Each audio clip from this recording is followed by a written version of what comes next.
Mon frère a convaincu ma meilleure amie, la fille dont j'étais amoureux, que je ne ferais jamais le premier pas, juste pour pouvoir sortir avec elle à ma place. Je les ai tous les deux bloqués et j'ai tourné la page. Mais 6 mois plus tard, j'ai reçu un appel d'urgence de l'hôpital. Elle avait besoin de moi. J'avais 22 ans quand j'ai apporté des fleurs à ma meilleure amie pour lui avouer mes sentiments. Et elle est sortie de chez elle, portant le sweatshirt de mon frère, un sourire aux lèvres, comme si je n'avais jamais été amoureux d'elle depuis nos 13 ans. Jules avait été ma meilleure amie pendant la moitié de ma vie. C'était le genre de fille qui apportait toujours des snacks en classe mais oubliait son stylo. On s'est rencontrés en 5e. Elle a trébuché sur mon sac à dos et s'est étalée de tout son long. Je l'ai aidée à se relever. Elle m'a traité d'imbécile pour avoir laissé mon sac au milieu du couloir. Puis elle m'a demandé si je voulais sécher le cours de sport avec elle. Et voilà, c'est comme ça que tout a commencé. On est devenus inséparables. Appel en visio tard dans la nuit, marathon de films en été. On passait des heures sur le toit de sa maison à refaire le monde comme si on était les seuls à exister. Au fil des années, on a tous les deux fréquenté d'autres personnes, mais ça ne durait jamais.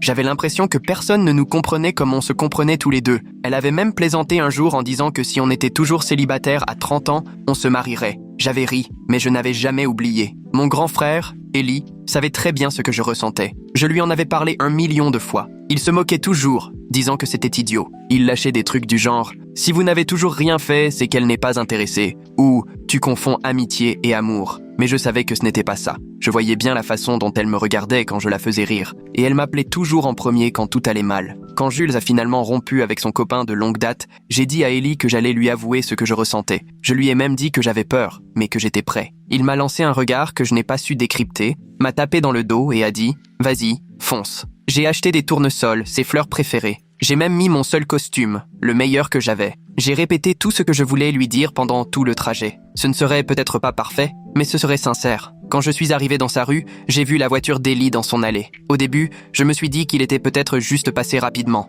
qu'il récupérait peut-être quelque chose pour moi. Je suis resté dans ma voiture, les fleurs sur les genoux pendant près de 10 minutes, à me préparer à sortir. Puis la lumière de son Porsche s'est allumée. Elle est sortie, pieds nus, les cheveux encore mouillés comme si elle venait de prendre une douche. Elle portait un hoodie beaucoup trop grand pour elle. C'était celui d'Ellie, le sweat, l'attaque des titans que je lui avais offert l'année dernière. Elle a ramassé un sac de plats à emporter posé sur le perron et elle a ri. Ce rire que j'avais attendu pendant des années. Ce rire qui, avant, était juste pour moi. Mais là, il était tourné vers l'intérieur, comme si quelqu'un l'attendait. Je ne suis pas sorti, je n'ai pas frappé, je n'ai rien dit. J'ai laissé les fleurs sur le seuil, comme un lâche, et je suis parti. 1 heure plus tard, j'ai reçu un texto. C'était adorable. Il a adoré les fleurs. Elle n'a pas mentionné Ellie. Elle n'en avait pas besoin. J'ai senti mon estomac se nouer. Je n'ai pas répondu. Je n'ai pas dormi cette nuit-là, ni celle d'après. Quand j'ai revu Ellie, je lui ai demandé tout de suite s'il sortait avec elle. Il a haussé les épaules comme si ce n'était pas grave et a dit « Tu ne lui as jamais dit ce que tu ressentais. Qu'est-ce que tu croyais ?» Il l'a dit avec une telle désinvolture, comme si tout ça n'avait aucune importance.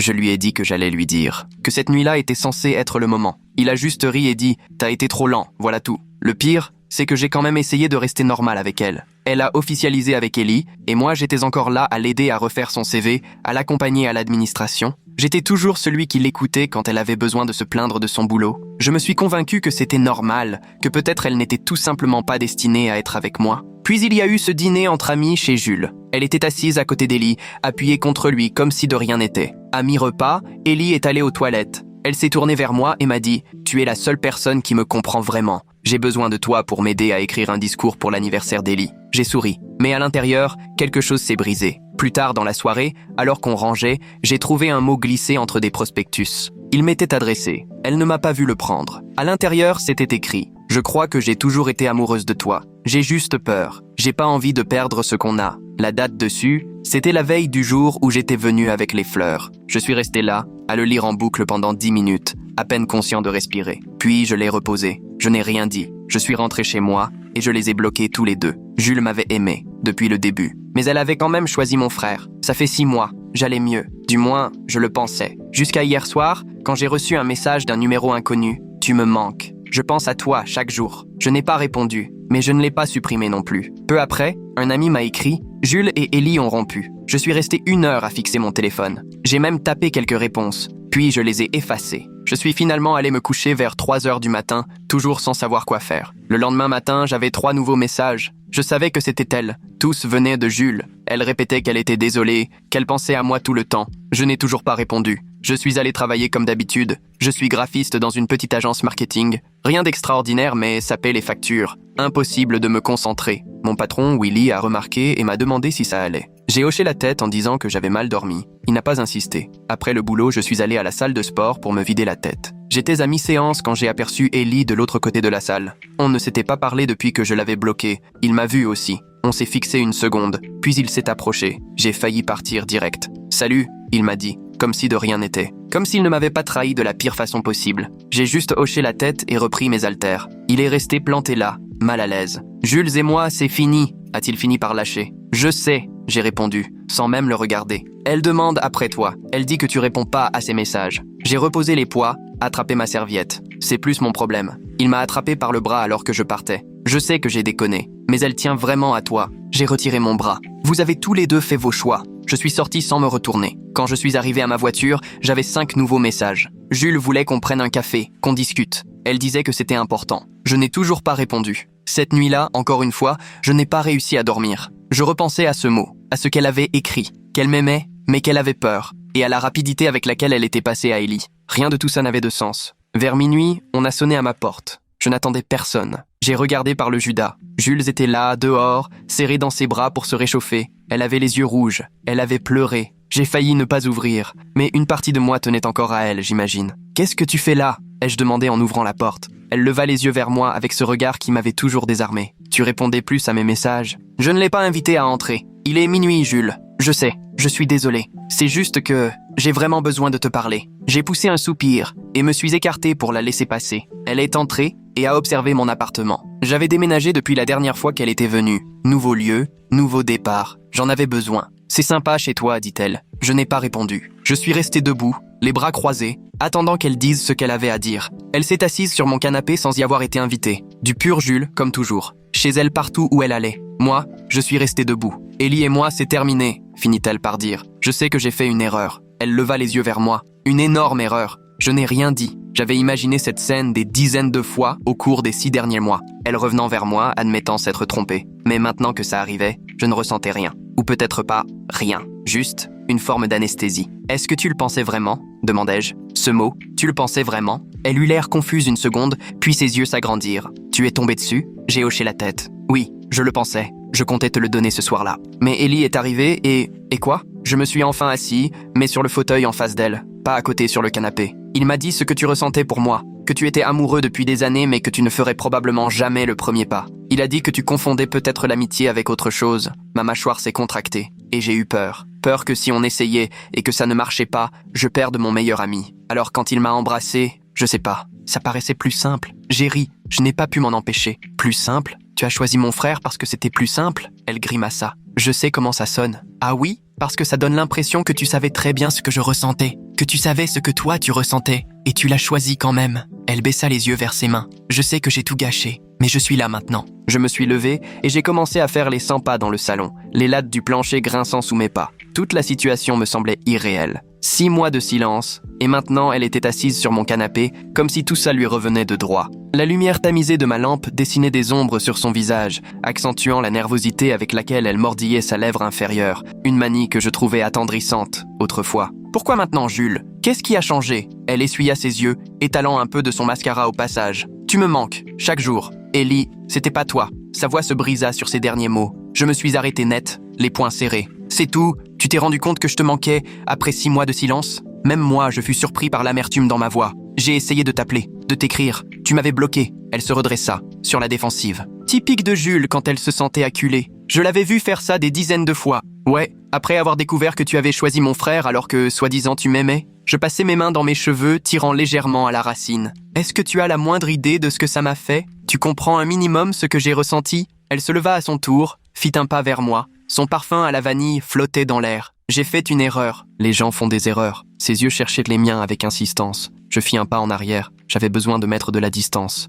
Oublier de rendre un livre, c'est une erreur. Pas ça. Tu savais exactement ce que tu ressentais. Et tu l'as quand même choisi lui. La trahison brûlait encore. Une plaie qui refusait de cicatriser. J'étais perdu. J'avais peur. Elle pleurait maintenant. Les larmes traçaient des sillons dans son maquillage. Est-ce qu'on pourrait juste prendre un café demain? En parler calmement? S'il te plaît? Je voulais dire non. Vraiment. Mais une part de moi, celle qui était tombée amoureux d'elle à 13 ans, assis à côté d'elle en cours de biologie, N'y arrivais pas. D'accord, un café, c'est tout. Ma résolution était plus fragile que je ne voulais l'admettre. Elle sourit à travers ses larmes. Il y avait une lueur d'espoir dans ses yeux. Merci. Après son départ, je n'ai pas fermé l'œil. Ma chambre était tantôt trop chaude, tantôt trop froide. Je repassais tout dans ma tête. Ce mot que j'avais trouvé dans son sac à main, le jour où elle m'avait demandé de lui prendre son portefeuille, le sweatshirt d'Ellie qu'elle portait quand j'étais arrivé avec les tournesols, la voiture d'Ellie dans son allée ce soir-là. Au matin, j'étais épuisé et paumé. Le ciel était encore sombre. J'avais des cernes jusqu'au menton. J'ai failli envoyer un message pour annuler, mais je ne l'ai pas fait. Quelque chose m'attirait vers cette rencontre, malgré tout bon sens. On s'est retrouvés dans notre ancien café habituel, ce petit endroit à mi-chemin entre chez elle et chez moi, avec les tasses bleues ébréchées et le barista qui se souvenait toujours de nos commandes. Je suis arrivé le premier. J'ai pris une table au fond, à l'abri des regards. Elle est arrivée 10 minutes en retard, ce qui, pour Jules, était presque une ponctualité record. Elle vivait selon ce que nos amis appelaient « l'heure Jules ». « Salut », dit-elle en s'asseyant face à moi. Elle avait meilleure mine que la veille, moins les yeux gonflés. Ses cheveux étaient attachés en queue de cheval lâche, avec quelques mèches qui encadraient son visage. « Salut, j'avais déjà commandé mon café noir habituel. La serveuse est arrivée et Jules a commandé sa boisson ultra compliquée. Latte avec supplément de tout, caramel, chantilly, double shot, cannelle. Certaines choses ne changent jamais. On est soit resté en silence jusqu'à ce que son verre arrive. Ça ne nous était jamais arrivé avant. On n'avait jamais manqué de choses à se dire. Jusqu'à maintenant. Le café était animé. Les conversations autour de nous emplissèrent le vide qu'on n'arrivait pas à combler. « Alors, comment tu vas ?» demanda-t-elle en triturant sa serviette. J'ai failli éclater de rire. « Comment je vais ? Après que ma meilleure amie et mon frère soient sortis ensemble dans mon dos ? Super. La belle vie. » Le sarcasme dégoulinait de chaque mot. Elle tressaillit légèrement. « Je mérite ça. Oui, tu le mérites. » J'ai bu une gorgée de mon café, aussi amère que mon humeur. « Pourquoi on est là, Jules ? Vraiment ?» Elle baissa les yeux vers sa tasse, faisant tournoyer la chantilly avec sa paille. « Je t'ai dit que tu me manquais, que j'avais fait une erreur. Une erreur avec Ellie ou avec moi ?» Je me penchai en avant, la fixant droit dans les yeux. Les deux. Elle tendit la main comme pour toucher la mienne, mais je la retirai. Ses doigts restèrent un moment sur la table avant de reculer. Ellie et moi, ça n'a jamais vraiment collé. On se disputait sans arrêt. Il n'est pas... Toi. Je me suis adossé à la chaise. Le bois craqua sous mon poids. Alors je suis quoi, ton plan B ? Ton lot de consolation maintenant que ça n'a pas marché avec lui ? Non, c'est pas ça. Elle semblait vraiment blessée. Ses yeux étaient grands, suppliants. J'ai pensé à toi tout ce temps. À nous, à ce qu'on aurait pu être. Pendant que tu étais avec mon frère, ces mots restèrent suspendus entre nous, lourds de sens. Elle n'eut rien à répondre. Le silence reprit place. Je la regardais ajouter encore plus de sucre dans son latte, utilisant les petits sachets sur la table. Elle avait toujours eu un faible pour le sucre, au-delà du raisonnable. « Tu parles encore à Ellie ?» demanda-t-elle enfin, d'une petite voix. Je fronçai les sourcils, ma tasse à mi-chemin de mes lèvres. « Quoi ? Je me demandais juste si vous vous parliez encore. Après tout ça. » Elle évitait toujours mon regard. Quelque chose sonnait faux. Sa question était chargée, comme si elle cachait autre chose. J'ai bloqué son numéro, tu te souviens ? Je ne lui ai pas reparlé depuis ce soir-là. Elle hocha la tête un peu trop vite. Oui, bien sûr. C'est juste que j'ai besoin de tourner la page, tu vois, avec vous deux. Et voilà, la vraie raison de ce rendez-vous. La réalisation me frappa comme un coup de poing dans l'estomac. Tu ne me manques pas vraiment, hein ? Ce qui te manque, c'est d'être choisi. Ses yeux s'écarquillèrent, la panique traversant son visage. Quoi ? Non, c'est pas ça. Tu es là parce qu'Ellie t'a quitté, et maintenant tu veux juste t'assurer de ne pas me perdre moi non plus. Je me levai, ma chaise raclant bruyamment le sol. Tu ne veux pas de moi, Jules. Tu veux juste pas être seul. C'est pas juste. Elle pleurait à nouveau, son mascara bavant sous ses yeux. Tu me manques, je t'assure. Je tiens à toi. Peut-être que oui, mais pas comme j'en ai besoin. Je déposai un billet sur la table pour le café, probablement bien plus que nécessaire. Au revoir, Jules. Je suis sorti sans me retourner. Cette fois, c'était elle qui fixait une porte qui ne se rouvrait pas. L'ironie ne m'échappa pas. J'ai conduit pendant des heures après ça, la radio jouant doucement en fond sonore. J'ai fini par me garer près de la plage, restant simplement dans ma voiture à regarder les vagues s'écraser contre le rivage. Le rythme, l'émotion, avaient en quelque chose d'apaisant, d'hypnotique. Mon téléphone vibrait sans cesse avec des messages de Jules, mais je ne les lisais pas. Pour moi, c'était fini. Le soleil de l'après-midi projetait de longues ombres en amorçant sa descente vers l'horizon. Quand je suis enfin rentré chez moi, j'ai trouvé Ellie assis sur le perron, penché sur son téléphone. Génial.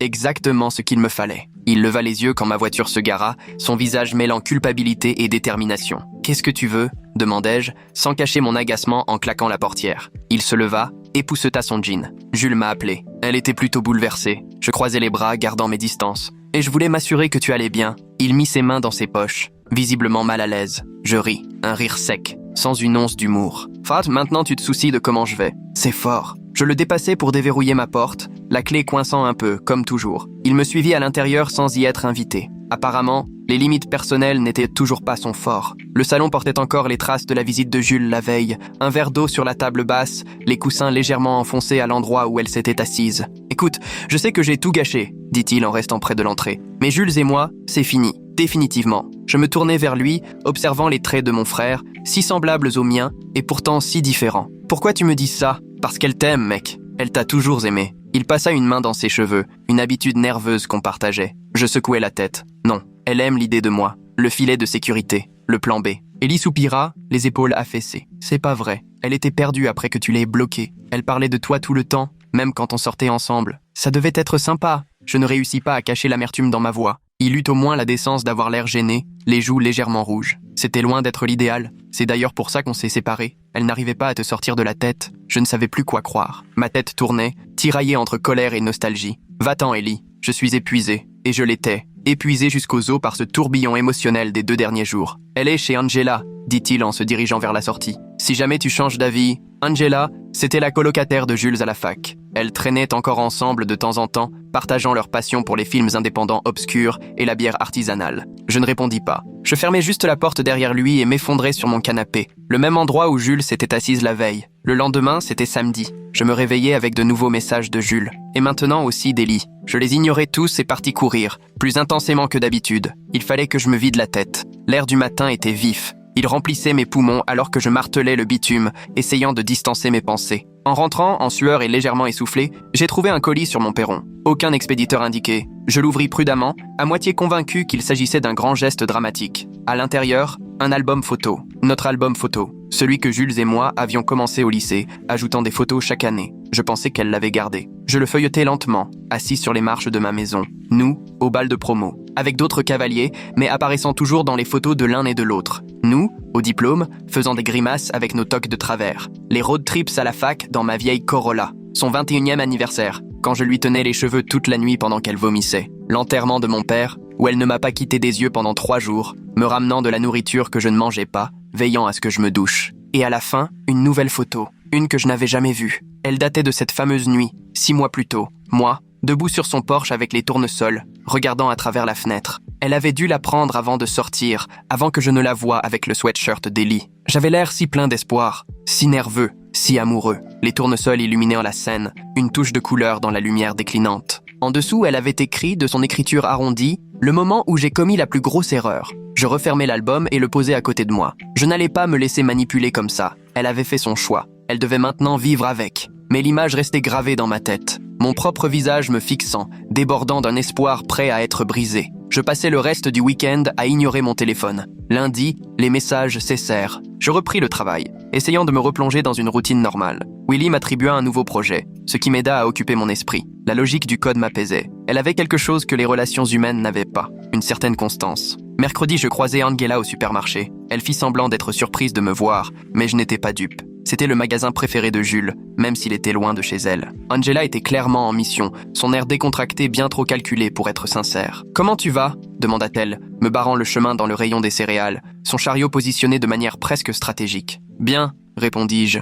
tentant de la contourner. Mon propre chariot était à moitié rempli d'essentiels de célibataire. « Jules est au bout du rouleau », dit-elle franchement. Le genre a pas tourné autour du pot. Elle mange à peine. Elle ne dort plus. Je soupirai, serrant un peu plus fort la poignée de mon chariot. Ce n'est plus mon problème. Angela croisa les bras, ses bracelets tintant légèrement. Elle a fait une erreur, une grosse, mais elle t'aime. Elle a une drôle de façon de le montrer. J'essayais de garder un ton neutre, mais la douleur filtrait malgré moi. Écoute, je ne défends pas ce qu'elle a fait. C'était n'importe quoi, mais je connais Jules depuis des années, et je l'ai jamais vu comme ça. L'inquiétude d'Angela semblait sincère. Son ton, habituellement sarcastique, était devenu doux. Je saisis au hasard une boîte de céréales, juste pour occuper mes mains. « Qu'est-ce que tu veux que je fasse, Angela ?» Lui parler. Vraiment, c'est tout. Elle s'écarta enfin, libérant le passage. Je déposai la boîte de céréales dans mon chariot. J'y réfléchirai, mais je n'y ai pas réfléchi. Ou du moins, j'ai essayé de ne pas le faire. Mais ce soir-là, je me suis surpris à faire défiler de vieilles photos sur mon téléphone. Jules et moi à la foire d'État, l'année dernière. De la barbe à papa dans ses cheveux. Jules endormi sur mon épaule pendant une soirée film, son visage apaisé. Jules faisant cette tête ridicule qu'elle faisait toujours quand elle essayait de ne pas rire. Le nez plissé, les yeux plissés. Elle me manquait. Pas seulement la possibilité d'un amour avec elle, mais son amitié, ses blagues nulles, sa capacité à toujours deviner ce que je pensais. 6 années d'amitié réduites en miettes par une seule mauvaise décision. La réalisation me pesait lourdement sur la poitrine. Le lendemain, Je reçus un appel d'un numéro inconnu. J'ai failli ne pas répondre, mais l'indicatif était local et quelque chose m'a poussé à décrocher. Allô? Est-ce que je parle à Marcus? Une voix de femme que je ne reconnaissais pas. Professionnelle, légèrement pressée. Oui? Qui est-ce? Je suis Beverly, de l'hôpital Mémorial. Vous êtes répertorié comme contact d'urgence pour Jules Parker. Mon cœur s'arrêta une seconde. Une peur glacée me submergea. Que s'est-il passé? Elle va bien? Elle a eu un accident de voiture. Rien de vital, mais... Elle a demandé à vous voir. Je n'ai même pas réfléchi. J'arrive tout de suite. J'ai conduit jusqu'à l'hôpital comme dans un brouillard, grillé un feu orange, à peine conscient. Toute la colère, toute la peine, elles étaient toujours là. Mais d'un coup, plus rien ne comptait. Jules était blessé. Elle avait besoin de moi. C'était tout ce que je devais savoir. Le parking était plein. J'ai dû faire 2 fois le tour avant de trouver une place. Quand je suis arrivé dans sa chambre, elle était assise dans son lit, pâle mais consciente. Elle avait un bandage sur le front et le bras en écharpe. La blouse d'hôpital était trop grande, la faisant paraître plus petite qu'elle ne l'était. « Tu es venue ?» dit-elle, surprise. Sa voix était un peu rauque. Bien sûr que je suis venue. Je restais près de la porte, incertain. Devais-je m'approcher ou pas? La pièce sentait l'antiseptique et une légère odeur florale de produits de nettoyage. Je ne pensais pas que tu viendrais. Elle baissa les yeux vers ses mains. L'une d'elles était reliée à une perfusion. Pas après tout ça. Je m'assis sur la chaise à côté de son lit. Le vinyle grinça sous mon poids. Qu'est-ce qui s'est passé? Un idiot a grillé un feu rouge. Il a percuté ma voiture sur le côté. Elle essaya de sourire, mais cela ressemblait plutôt à une grimace. Ma pauvre Civic n'a pas survécu. Mais toi, tu vas bien? Je ne pus cacher l'inquiétude dans ma voix. Commotion cérébrale, épaules déboîtées, quelques coupures et bleus. Je vais m'en sortir. Elle me regarda droit dans les yeux. Son regard était plus clair qu'au café. Je suis désolée qu'il t'ait appelé. Je n'ai jamais mis à jour mes contacts d'urgence. Ce n'est rien. Je me tortillai un peu sur la chaise. Tu veux que j'appelle quelqu'un? Ta mère? Angela? Elle secoua la tête, grimaçant au mouvement. Ma mère est en Floride. Angela viendra plus tard. Elle hésita, tripotant le bord de sa couverture. Ellie est passée tout à l'heure. Je me tendis malgré moi. Ma mâchoire se crispa. Je ne lui ai rien demandé. C'est Angela qui l'a prévenue. Elle semblait vouloir clarifier les choses rapidement. Le silence s'installa. Une infirmière entra pour prendre ses constantes, souriante et efficace, un contraste frappant avec la tension pesante dans la pièce, puis elle nous laissa de nouveau seuls. « Merci d'être venu, dit-elle enfin. Je sais que tu me détestes en ce moment. Je ne te déteste pas, Jules. » Je soupirai. Cette confession fut comme un poids qu'on soulève. Je suis en colère, j'ai mal. Mais je ne te déteste pas. Elle hocha la tête, une larme glissant sur sa joue. Au fait, j'ai reçu tes fleurs, les tournesols. Je me figeai. Mon souffle se bloqua. Quoi? Après ton départ, je les ai trouvés sur le perron. Elle détourna le regard vers la fenêtre où le soleil de l'après-midi entrait doucement. Je savais que c'était toi, mais je t'ai envoyé un message disant qu'il les avait adorés, comme si c'était pour Ellie. Le souvenir piqua encore, fort. Elle ferma les yeux brièvement, douloureuse. J'ai paniqué. Je ne savais pas quoi dire. Je pensais que tu savais que j'étais avec Ellie et que tu étais juste gentil. Gentil? Je me levai, la chaise raclant le sol.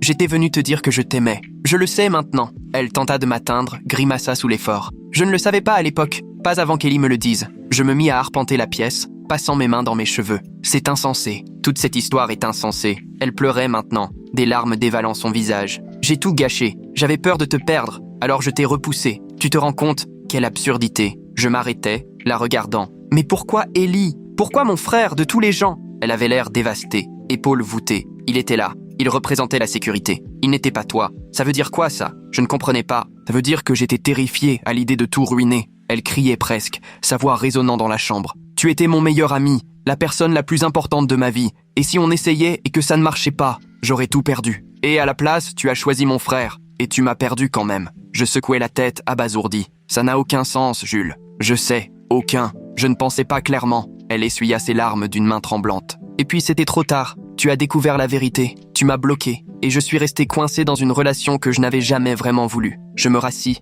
vidé par cette montagne russe émotionnelle. Pourquoi tu ne l'as pas quitté? J'ai essayé, plusieurs fois. Mais il me disait que ça détruirait sa relation avec toi pour toujours. Et je culpabilisais. Elle baissa les yeux vers le bracelet à son poignet. Il savait exactement quoi dire pour que je reste. C'était déjà trop tard. Ma voix était plate. Je le sais maintenant. Elle tendit la main vers la mienne. Cette fois, je la laissais faire. Ses doigts étaient froids contre les miens. Je suis désolé, Marcus, pour tout. Je regardais nos mains jointes. Malgré tout, c'était juste. Comme 2 pièces de puzzle qui s'emboîtent. J'ai besoin de temps, Jules. C'est beaucoup à digérer. Elle acquiesça doucement, serrant ma main avec tendresse. Je comprends. Je me levai à contre-cœur, relâchant sa main. Je devrais partir. Tu dois te reposer. Tu reviendras? Elle avait l'air si vulnérable en le demandant, ses yeux grands et incertains. Oui, dis-je après un moment. Je reviendrai. Je suis revenu les 2 jours suivants. On a parlé de tout, sauf de nous, du travail, des amis, de la nourriture horrible de l'hôpital, de l'infirmier avec ses tatouages étranges. C'était presque comme avant, sauf pour l'éléphant dans la pièce. Elle est sortie samedi. Angela est venue la chercher, mais Jules m'a demandé si je pouvais passer chez elle le soir, pour parler.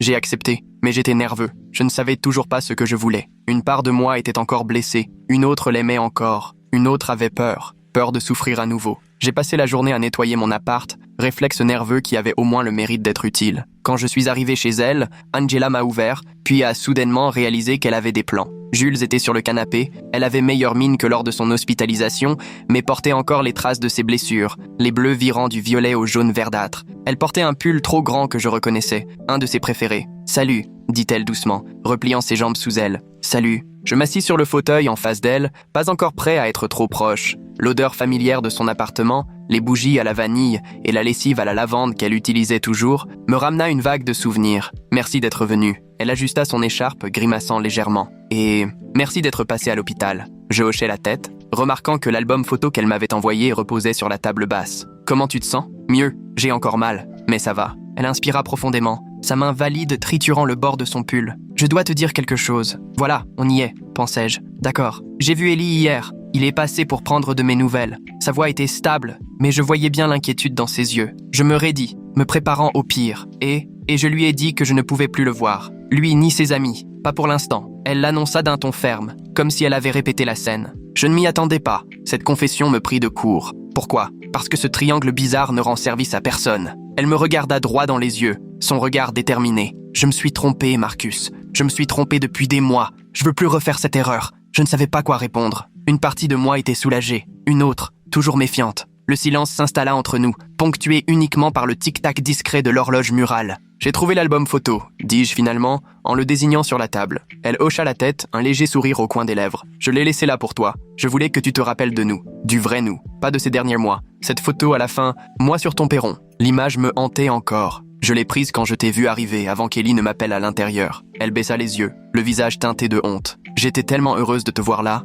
J'ai cru, peut-être. Mais j'ai eu peur, encore. Je me penchai, les coudes sur les genoux. Tu as encore peur ? Terriblement, admit-elle, la voix à peine audible. Mais j'ai encore plus peur de te perdre pour toujours. On a parlé pendant des heures après ça. Vraiment parlé, comme avant. De tout ce qui s'était passé, de ce qu'on ressentait, de ce qu'on voulait. La nuit s'approfondissait autour de nous, les lumières de la ville scintillant à travers la fenêtre. Quand je me levais pour partir, le jour commençait déjà à poindre. « Alors, où est-ce que ça nous mène ?» demanda-t-elle, debout dans l'embrasure de la porte, son bras valide entourant son corps. Je me retournai vers elle, observant son visage marqué, vulnérable et magnifique. Je ne sais pas encore, mais je suis prêt à essayer. Elle sourit, un vrai sourire cette fois, celui qui atteignait ses yeux. C'est tout ce que je demande. Je rentrais chez moi plus léger que je ne l'avais été depuis des mois. Pas guéri, pas parfait, mais plein d'espoir. Peut-être qu'on pourrait retrouver notre chemin, peut-être même qu'on pourrait construire quelque chose de mieux. Le lendemain, je reçus un message d'Ellie me demandant de le voir. J'ai failli l'ignorer, mais j'avais besoin de clore ce chapitre, moi aussi.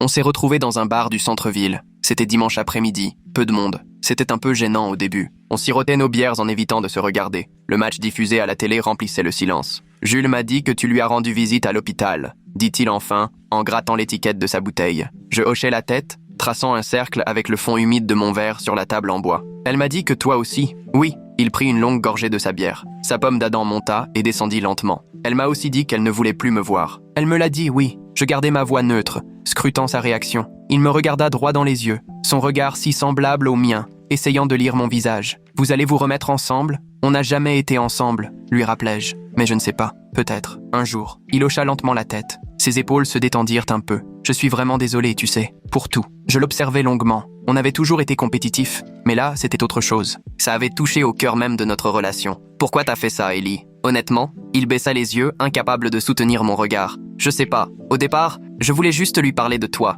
lui dire ce que tu ressentais. Mais ensuite, je sais pas. Je suppose que je voulais voir si je pouvais... Si tu pouvais quoi ? Voler la fille que j'aimais ? L'amertume me revint en pleine gorge. Si je pouvais être celui qu'elle choisirait, à ta place. Il fixa sa bière. L'aveu resta suspendu entre nous. T'as toujours tout eu, toi. Les amis, les bonnes notes, les boulots. Je suppose que pour une fois, je voulais gagner. J'étais choqué, comme frappé, physiquement. C'est tordu, Ellie. Je sais. Il semblait sincèrement désolé. Sa confiance habituelle avait disparu. Je m'en suis rendu compte assez vite, mais c'était trop tard. Tu nous avais bloqués tous les deux. Et Jules, elle allait mal. Elle parlait de toi tout le temps. J'ai su que j'avais fait une énorme erreur. Je ne savais pas quoi dire. On termina nos bières en silence, l'histoire non dite entre nous remplissant l'espace. « Tu crois qu'un jour on pourra redevenir frères ?» demanda-t-il enfin, la voix incertaine. Je soupirai, pesant la question. « Je sais pas, Ellie. Ça prendra du temps. » Il acquiesça, accepta. Sur le chemin du retour, je repensais à tout ce qui s'était passé. La trahison, la douleur, la confusion. Mais aussi la possibilité de quelque chose de nouveau, quelque chose d'honnête,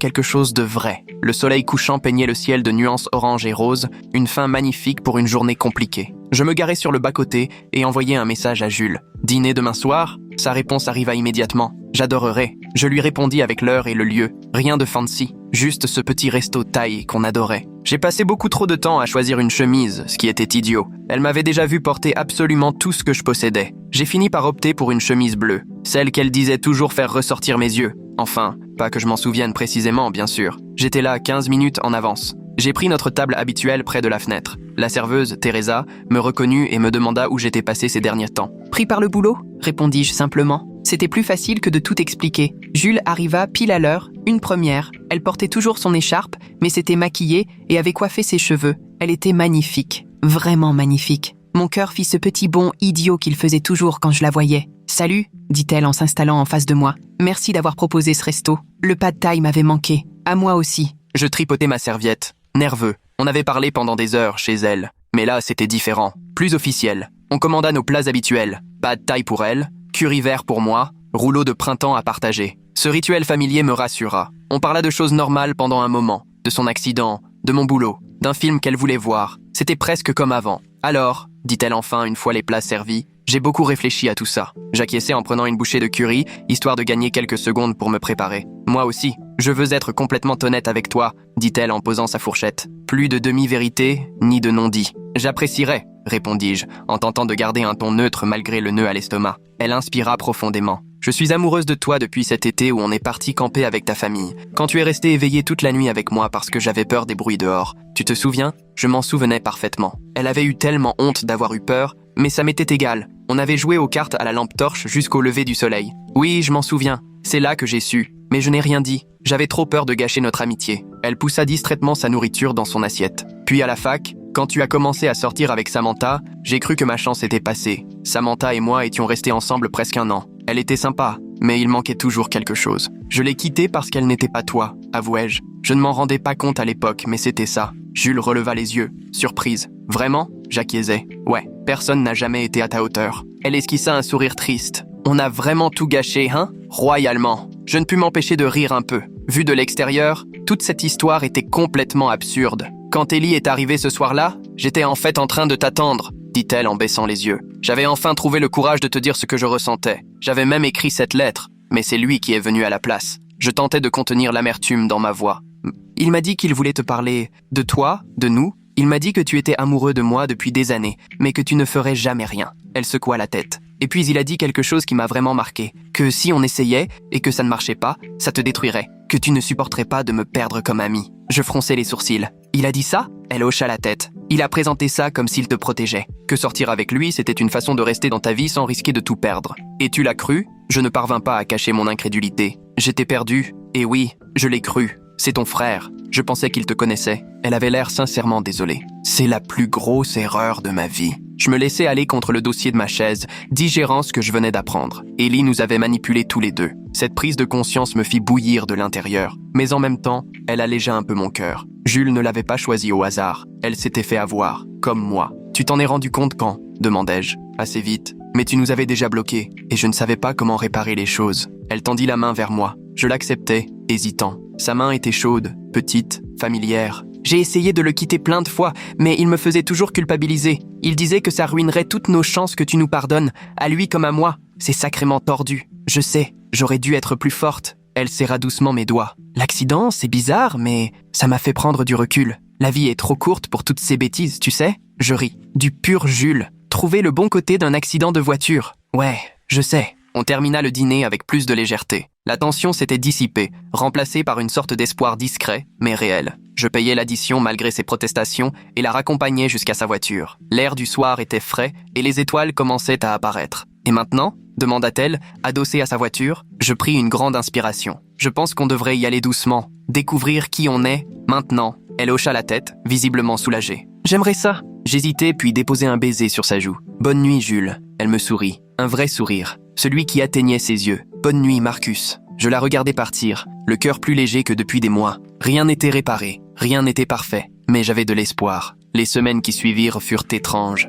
Un bon étrange, mais étrange quand même. Jules et moi recommençâmes à passer du temps ensemble, mais tout semblait nouveau, différent. On allait au cinéma, on prenait des cafés, on se promenait au parc, des choses simples, mais il y avait ce sous-texte, cette possibilité qui n'avait jamais été là. Ou alors elle l'avait toujours été, et on l'avait simplement ignorée. Ellie tenta de m'appeler plusieurs fois, mais je n'étais pas prêt. J'avais besoin d'espace, de comprendre les choses avec Jules d'abord. Ma mère demanda de ses nouvelles pendant notre appel hebdomadaire. Je lui dis juste qu'on prenait un peu de distance. Elle n'insista pas, et je l'en remerciais intérieurement. Environ un mois après notre dîner, Jules m'invita chez elle pour une soirée film, comme au bon vieux temps. Elle n'avait plus besoin de l'écharpe, même si son bras la lançait encore un peu quand elle l'utilisait trop. J'apportais sa glace préférée et une tonne de ses bonbons acidulés qu'elle adorait. « J'ai quelque chose pour toi », dit-elle une fois qu'on fut installé sur le canapé. Le film était en pause sur l'écran, à peine commencé. « Ah bon ?» fis-je, intrigué. Elle attrapa un petit paquet caché derrière un coussin. « C'est rien de grand, juste quelque chose que je voulais que tu aies. » Je déballai soigneusement. À l'intérieur,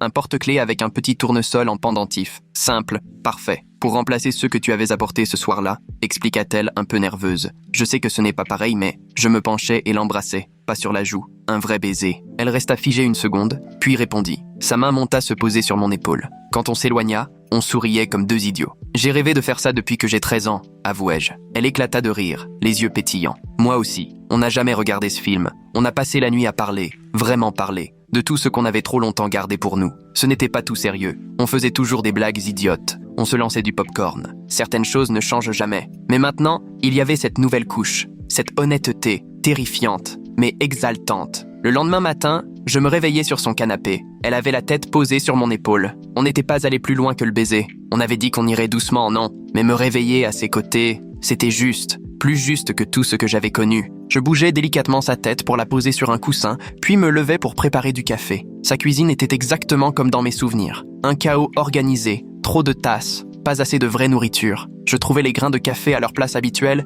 et lançais la machine. En cherchant des mugs propres, je tombais sur une lettre sur le comptoir, à moitié cachée sous un magazine. Je n'aurais pas dû y jeter un œil, mais mon nom était écrit dessus, de la main de Jules. L'enveloppe était froissée, comme si elle avait été manipulée 1000 fois. Le seau était déjà brisé. J'hésitais, puis l'ouvris. À l'intérieur, une lettre datée de la veille du jour où j'étais venu avec les tournesols. Le même jour que le mot que j'avais trouvé parmi ces publicités. Mais celle-ci était plus longue, plus profonde. Marcus, j'ai réécrit cette lettre des dizaines de fois, et ça ne sort jamais comme je veux, alors je vais juste le dire. Je suis amoureuse de toi. Je suis amoureuse de toi. Depuis des années. Je sais que ça pourrait tout gâcher entre nous, mais je ne peux plus faire semblant. Tu es mon meilleur ami, ma personne préférée, celui que j'ai envie d'appeler à chaque moment, bon ou mauvais. Mais tu es bien plus que ça. Je veux savoir ce que ça fait d'être avec toi, vraiment avec toi. J'ai peur, mais je suis prête. Si toi tu l'es. Avec tout mon amour, Jules. Je restais là dans sa cuisine, la lettre à la main, le cœur battant à tout rompre. Elle avait écrit ça avant que tout n'arrive, avant qu'Ellie ne débarque, avant que tout ne parte en vrille.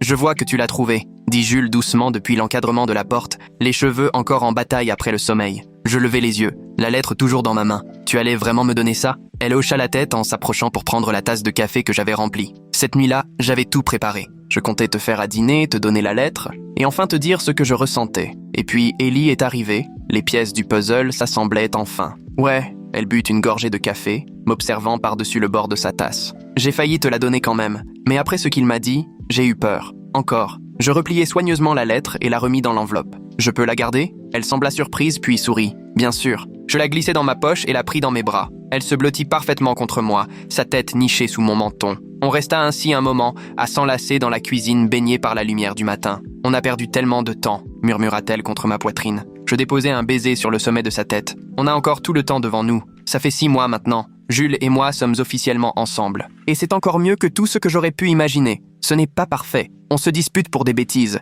Elle est toujours en retard à tout. Et moi, je réfléchis trop. Mais c'est vrai. C'est réel d'une façon que rien d'autre ne l'a jamais été. Ellie et moi, on essaie de reconstruire notre relation. Ce n'est pas facile. Et il y a encore des moments où la colère me revient. Mais c'est mon frère. Et Jules m'a aidé à comprendre que m'accrocher à cette colère ne faisait du mal qu'à moi-même. On n'est pas encore revenu à ce qu'on était avant. Mais on s'en approche. La semaine dernière, Jules et moi sommes retournés dans ce restaurant thaï pour fêter nos 6 mois. J'avais préparé tout un discours sur ce qu'elle représentait pour moi, sur à quel point j'étais heureux. Mais quand on s'est assis, elle a sorti une petite boîte et l'a fait glisser sur la table. « C'est quoi ?» demandai-je surpris. « Ouvre », dit-elle, un mélange de nervosité et d'excitation dans la voix. À l'intérieur, une clé, la clé de son appartement, accrochée à un porte-clés avec un petit tournesol comme celui qu'elle m'avait offert. Emménage avec moi, dit-elle. Ce n'était pas vraiment une question, mais pas tout à fait un ordre non plus. J'en ai marre d'aller d'un endroit à l'autre. Je veux me réveiller à tes côtés tous les matins. Je n'ai même pas eu à réfléchir. Oui, on déménage mes affaires le week-end prochain. Mon bail se termine à la fin du mois et son appart est plus grand. En plus, il y a ce balcon où on s'asseyait pendant des heures à parler. Je nous imagine déjà là, regardant le soleil se coucher. C'est fou comme la vie fait bien les choses. Si on m'avait dit il y a 1 an que je serais ici, heureux, amoureux de ma meilleure amie, je ne l'aurais jamais cru. Pas après tout ce qu'on a traversé. Mais parfois, ce sont les chemins les plus longs qui mènent exactement là où on est censé être. Jules m'appelle depuis l'autre pièce. Elle a besoin de moi pour trancher une question existentielle. Die Hard, est-ce un film de Noël ou pas? Spoiler, bien sûr que oui. Bref, la vie est belle, vraiment belle.